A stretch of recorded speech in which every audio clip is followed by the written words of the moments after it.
groups are now partnering with the Commission on Human Rights to give legal aid to victims of drug-related killings. Monhokson will tell us why. A memorandum of agreement has been signed between the Commission on Human Rights and various law groups to help victims of human rights violation. Among them are Artikulo 3, Ateneo Human Rights Center, and Free Legal Assistance Group.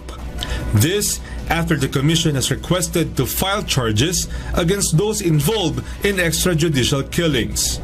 Filing charges and securing accountability in individual cases is something we are interested in, but ultimately we have to do other things as well. CHR is pleased with the decision of the court to halt the operation of Oplan Tokhang due to violated human rights of people included on the watch list. The Commission also calls on the administration to treat the Amnesty International report seriously and follow due process and rule of law. And when police authorities violate due process and human rights, they must be held to account. The PNP law itself says that the Internal Affairs Service must conduct an investigation at every instance when there is a discharge of a firearm and a death resulting from police operations. Aside from legal aid, CHR will coordinate with health groups to give psychosocial support to victims of human rights violation. CHR says the partnership with law groups does not end here. They are expecting that more law groups will express their support to fight and defend human rights. Monhokson, UNTV News and Rescue, Quezon City. A total of 19 police members of the Angeles City Police Intelligence Unit have been relieved of their duties. Aga Kaakbay will tell us why. Central Luzon Regional Director Police Chief Superintendent Aaron Aquino has ordered the relief of all 19 members of the Angeles City Police Office. This was after the men were implicated in the robbery extortion of 3 Korean nationals. I also relieved all the personnel in the intelligence unit. There are about 19 personnel assigned on the intelligence unit of Angeles City Police Office. Among the relieved personnel were 2 police officers and 17 non-commissioned police officers. Based on regional police investigation, the said policemen had been involved in a number of illegal activities. There was an incident last October 24, 2016 that involves these 7 police personnel. And then again on December 1 and again on December 24. So that is the 4th, December 30, kung saan nabulgar yung kanilang katiwalian. Aquino says it is a welcome development that some policemen are taking the initiative to inform the higher authorities in identifying police scalawags. So may mga reports, yung iba nagsasalita na ginawa nila ito ng ganitong date, ng ganitong date, ng ganitong date. Ang mga biktima puro Koreano. Meanwhile, Korean victim Lee Ki-hoon has already left the country for South Korea. The Angeles City Police hopes that Lee will maintain his communication with the authorities for the faster resolution of the case. Aga Kaakbay, UNTV News and Rescue, Philippines.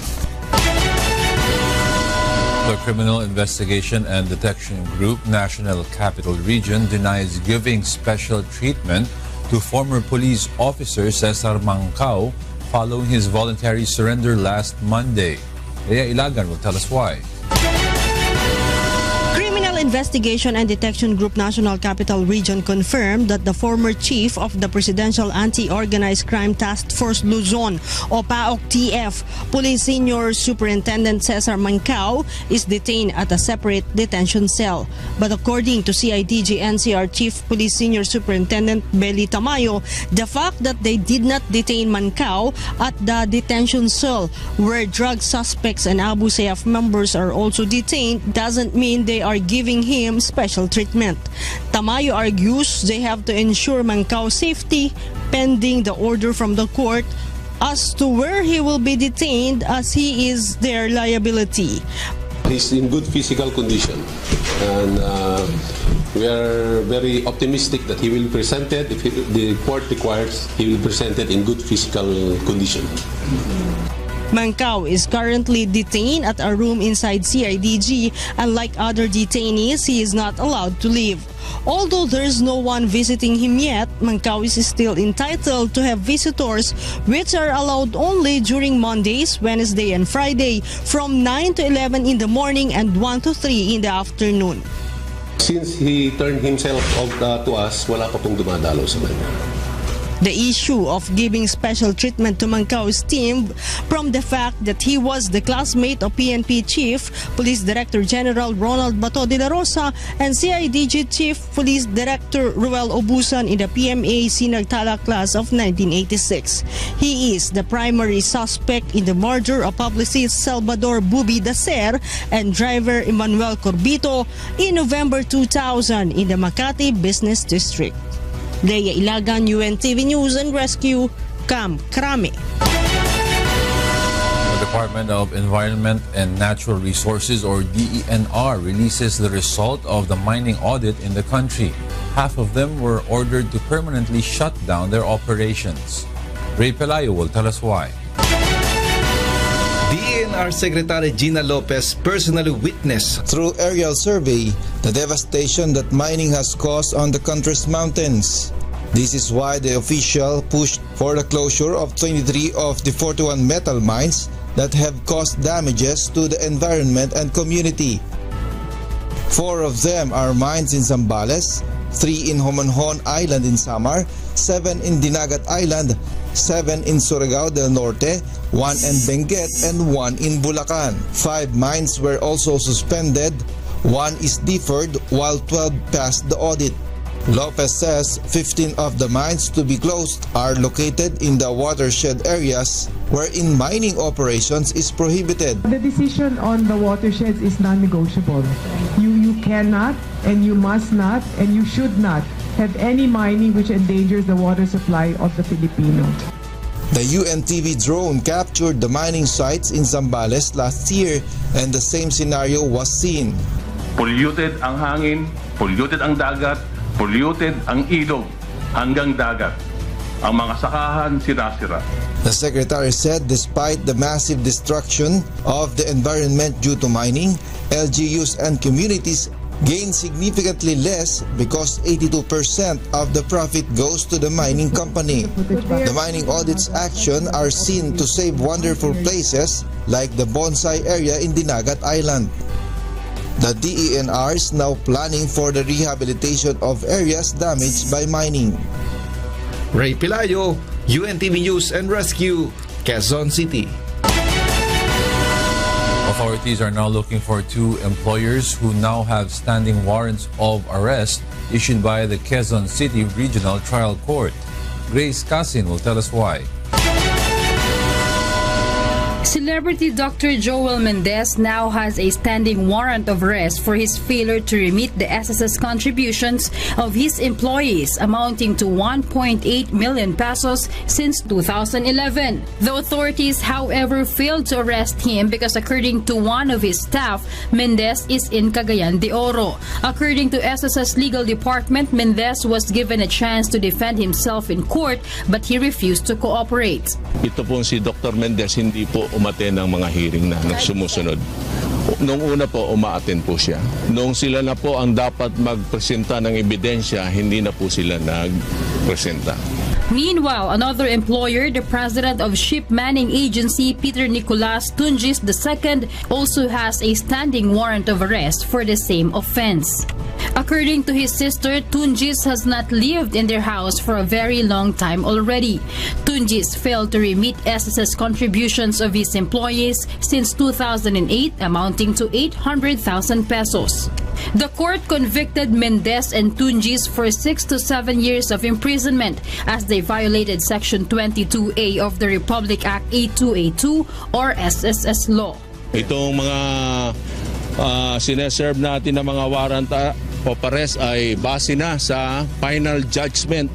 Executory meaning wala na pong appeal. The authorities has now launched a manhunt against them as they are now considered wanted if they will not surrender to the police. Patuloy po na paghahanapin sila ng mga police officer at